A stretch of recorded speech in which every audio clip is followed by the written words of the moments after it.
तो एपिसोड की शुरुआत में हमें सातों को दिखाया जाता है जो दादाजी से कह रहा होता है कि क्या हम अभी यहाँ से जा रहे हैं, जिसपे दादाजी कह रहे होते हैं कि एविस सिंह की आर्मी हमारे पीछे है तो हम यहाँ पे ज्यादा देर तक रुक नहीं सकते। पर तभी सातो कहता है कि हम बिना रिंग के यहाँ से कैसे जा सकते हैं, जिसपे दादाजी कहते हैं कि हम लोग बाद में रिंग के लिए आ सकते हैं और वैसे भी हमारा गोल है ज्यादा से ज्यादा सारे रिंग को जमा करना, इसलिए हम एक ही जगह पे ज्यादा देर तक रुक नहीं सकते। वही पर जो सातो होता है वो दादाजी की बात मान लेता है। उसके बाद वो लोग ऐसे जाने लगते हैं और वही पर जो जट होता है उनको जाते हुए देख रहा होता है। तभी वहाँ पे वो एक सोल्जर आता है जो जट को बताता है कि एविस किंग आर्मी यहाँ पे आ चुकी है जो कर्स बैरल को तोड़ते हुए अंदर घुस चुकी है। ये बात सुन के जो जट होता है वो काफी हैरान होता है और फिर हमें एविस किंग की आर्मी को दिखाया जाता है जो कर्स बैरल को तोड़ते हुए अंदर आ चुकी होती है। वहीं पर जो सातो और बाकी सब होते हैं वो ऐसा जाने वाले होते हैं कि तभी उन्हें एविस किंग की आर्मी दिख जाती है। जो चीज देख के सातो कहता है कि क्या ये कर्स बैरल उन्हें रोक नहीं पा रहा। तभी वो लोग देखते हैं कि जो आर्मी है वो कैसल की तरफ जा रही होती है, जिससे देखे दादाजी कहते हैं कि हमें रिंग को बचाना होगा। तभी जो सातो होता है वो जाने वाला होता है कि तभी जो हिमे होती है उससे कहते हैं कि सातो तुम अपनी पहले पावर तो एक्टिवेट कर लो। ऐसा कहकर उसे वो किस कर लेती है जिसकी वजह से सातो की पावर एक्टिवेट हो जाती है। और फिर हमें एविस किंग की आर्मी को दिखाया जाता है जो विलेज में काफी ज्यादा तबाही मचा रहे होते हैं। और उसके बाद हमें नेप्टस को दिखाया जाता है जो काफी ज्यादा उदास होती है। तभी वहाँ पे एलर आती है जो उसे बाहर की सिचुएशन बताती है, जिसपे नेप्टस कहती है कि मुझे इसकी चिंता नहीं है क्योंकि मेरा जो बड़ा भाई है वो उसे संभाल लेगा। और फिर हमें एविस किंग के नाइट को दिखाया जाता है जो इस रिंग के पास पहुंच चुका होता है और जैसे वो उसे लेने वाला होता है कि तभी वहाँ पे जट आ जाता है और वो उससे कहता है कि तुमने हमारे कस बैरल को तोड़ा और इसके अलावा तुमने हमारे लोगों को भी मारा और इतना सब होने के बाद मैं तुम्हें ऐसे जाने नहीं दूंगा। ऐसा कहकर उसके ऊपर अटैक कर देता है। पर जो नाइट होता है वो इजीली उस अटैक को रोक देता है और जट के ऊपर अटैक करके उसे घायल कर देता है। जट जो होता है वो कहता है कि ये काफी पावरफुल है पर फिर भी मैं हार नहीं मानूंगा। ऐसा कहकर उसके साथ फाइट करने का तैयार होता है और वहीं पर जो नाइट होता है उसके ऊपर एक और अटैक कर देता है और वो अटैक जट को लगने वाला था कि तभी वहाँ पे दादाजी आके उस अटैक को रोक देते हैं। और वहीं पर जो जट होता है वो देखता है कि वहाँ पे सातो आ चुका होता है और उससे कहता है कि तुम यहाँ पे क्यों आए हो, जिस पे सातो कहता है कि मैं तुम्हारे लिए यहाँ पे नहीं आया, मैं अपने दोस्त के लिए आया हूँ जो इस विलेज में रहती है और मेरा फर्ज बनता है कि अपने दोस्त की विलेज की रक्षा करना। और वहीं पर ये बात सुन के जो जट होता है कभी हैरान रहता है। तभी जो सातो होता है वो उस नाइट से कहता है कि पिछली बार मैं तुमसे हार गया था पर अब मैं तुम्हें जरूर हारूंगा क्योंकि अब मैं काफी ज्यादा स्ट्रॉन्ग हो चुका हूँ। ऐसा कह के वो हिमे की तरफ देखने लगता है। हिमे जो होती है वो ब्लश करने लगती है और उससे कहती है कि फाइट में फोकस करो, मुझ पे नहीं। और उसके वजह सातो और प्रिंस होते हैं उस नाइट के साथ फाइट करने लगते हैं, जहाँ पर जो सातो होता है उस नाइट के सामने काफी ज्यादा स्ट्रगल कर रहा होता है। वहीं पर जो हिमे होती है वो जट को फर्स्ट एड दे रही होती है और वो उससे कहती है कि तुम चिंता मत करो, सातो उसे जरूर हारेगा। जिस पे जट कहता है कि हाँ मुझे पता है पर फिर भी मैं अपने सिस्टर को प्रोटेक्ट करते रहूंगा।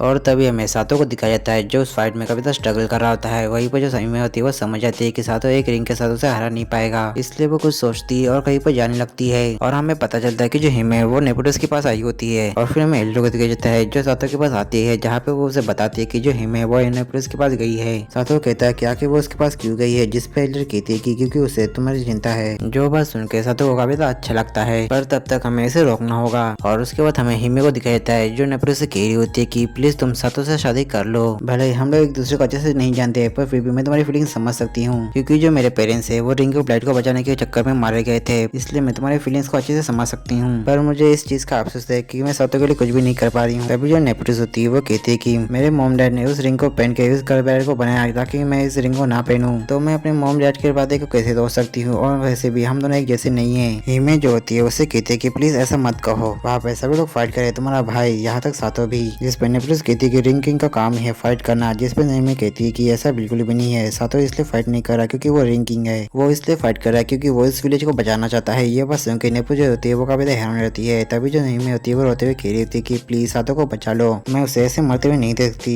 तभी जो नेपोटिस होती है वो अपने कमरे का दरवाजा ओपन करती है और वो हिमे से कहती है कि क्या सच में मैं तुम्हारी मदद कर सकती हूँ। और उसके बाद हमें दिखाया जाता है कि वो दोनों एक बड़ा सा हथौड़ा लेके वहाँ पे पहुंच चुके होते हैं, जहाँ पे जो जट होता है उससे कहता है कि आखिर तुम यहाँ पे क्या कर रहे हो, जिस पे नेपोटिस कहती है कि अभी इस सब के बारे में बात करने का टाइम नहीं है। और उसके बाद वो दोनों उस हैमर को लेकर उस स्टैचू की तरफ बढ़ने लगते हैं। तभी जो नेपोटिस होती है वो कहती है कि मॉम डैड मुझे माफ करना। ऐसा कहने के बाद वो दोनों उस स्टैचू को तोड़ देते हैं। जो चीज देखे जो जट होता है वो उसकी हालत ही खराब हो जाती है। वहीं पे हमें देखने को मिलता है कि जो कर्स बैरल जो होता है वो डिसपियर हो जाता है और उसके जो नेपोटिस होती है वो रिंग को ले लेती है और फिर वो सातो के पास जाती है, उसे रिंग पहना के उसे किस कर लेती है, जिसकी वजह से उन दोनों की शादी हो जाती है। और वहीं पर जो हिमे होती है इसी चीज से काफी बुरा लगता है पर फिर भी वो अपने आप को मैनेज कर लेती है। तभी जो जट होता है वो कहता है कि अब हमारे पास कर्स बैरल नहीं रहा और अब एविस किंग की आर्मी इजीली यहाँ पर अटैक कर सकती है, जिस पे नेपोटिस कहती है कि बड़े भैया आप चिंता मत कीजिए, रिंग किंग हमें बचाएगा। और उसकी वजह नेपोटिस और सातो होते हैं वो अपने पावर को अनलिस्ट कर लेते हैं, जिसकी वजह से जितने भी जो मॉन्स्टर होते हैं वो मारे जाते हैं। और वहीं पर जो नाइट होता है उसे भी चीज से काफी ज्यादा प्रॉब्लम हो रही होती है। तभी जो सातो होता है वो उसके ऊपर अटैक देता है, जिसे रोकने के लिए जो नाइट होता है वो भी उसके ऊपर अटैक देता है। पर जो सातो होता है वो अपने रिंग ऑफ वर्ल्ड का इस्तेमाल करके उस अटैक को नलिफाई कर देता है। सातो जो होता है उस नाइट के पास आता है है और अपने शॉट से उसके मास्क के ऊपर अटैक कर देता है। और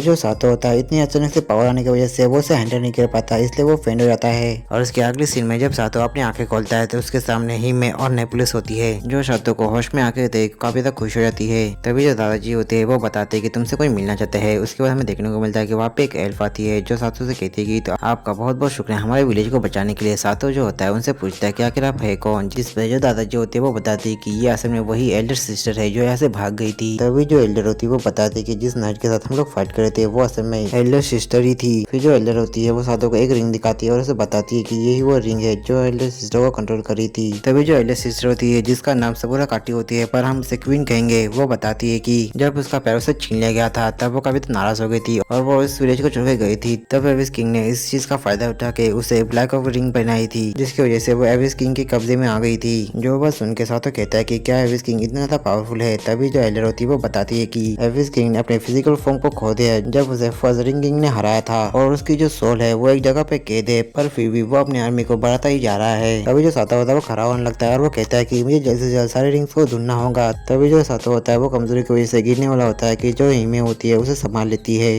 तभी जो एल्डर होती है वो सातो को बताती है कि ज्यादा पावर की वजह से तुम वहाँ पे मरने वाले थे, पर तुम्हारे दोनों वाइफ के प्यार की वजह से तुम वहाँ पे बच गए। जो बात सुन के जो सातो होता है वो रियलाइज करता है कि उसकी अब तो दो वाइफ है। तभी जो सातो होता है वो नेपुलिस को कुछ कहने वाला होता है कि तभी जो नेपुलिस होती है वो सातो से कहती है कि सातो यहाँ पे एक हॉट स्प्रिंग है, अगर तुम उसमें नहाओगे तो तुम्हारी सारी थकान दूर रहेगी। और उसके बाद हमें हॉट स्प्रिंग का सीन दिखाया जाता है जहाँ पे वो तीनों नहा रहे होते हैं, जहाँ पे जो नेकलेस होती है वो कहती है कि मैं जानती हूँ कि आप दोनों एक दूसरे से बहुत ज्यादा प्यार करते हैं, इसलिए मैं चाहती हूँ कि जो हिमे है मुझे वो गाइड करे। जिस पे हिमे कहती है कि हाँ तुमने सही कहा, हम दोनों एक दूसरे को बहुत ज्यादा प्यार करते हैं और हम दोनों रोज किस भी करते हैं। और वही पर ये बात उनके साथ और निकोलस जो होते काफी तो सम्मान लगते हैं। पर तभी वहाँ पे एल्डर आ जाती है और वो कहती है कि मैंने कभी भी दूसरी दुनिया से आए इंसान को कभी रोमांस करते हुए नहीं देखा, इसलिए मैं भी देखना चाहती हूँ। तभी जो हिमे होती है वो नेकलेस से कहती है कि नेकलेस देखो मैं सातो से कैसे प्यार करती हूँ। ऐसा कह के वो सातो के काफी तक करीब आ जाती है और उसे किस करने वाली थी कि पर तभी जो सातो होता है वो हिमे को रोक देता है और उससे कहता है कि हिमे ऐसा मत करो नहीं तो मैं अपने आप को रोक नहीं पाऊंगा। ऐसा कह के वो खड़ा हो जाता है और उसकी सीक्रेट सोर्स सभी को दिख जाती है। और उसके बाद हमें क्वीन और दादाजी को दिखाया जाता है, जहाँ पे जो क्वीन होती है वो दादाजी से पूछती है कि क्या आपको उस ट्रैवलर के बारे में पता है जो 50 साल पहले यहाँ पे आया था। जिस पे दादाजी कहती है कि हाँ मुझे पता है। ऐसा कह के वो उसे एक लॉकेट दिखाती है। क्वीन जो होती है वो उस लॉकेट को पहचान लेती है और बताती है कि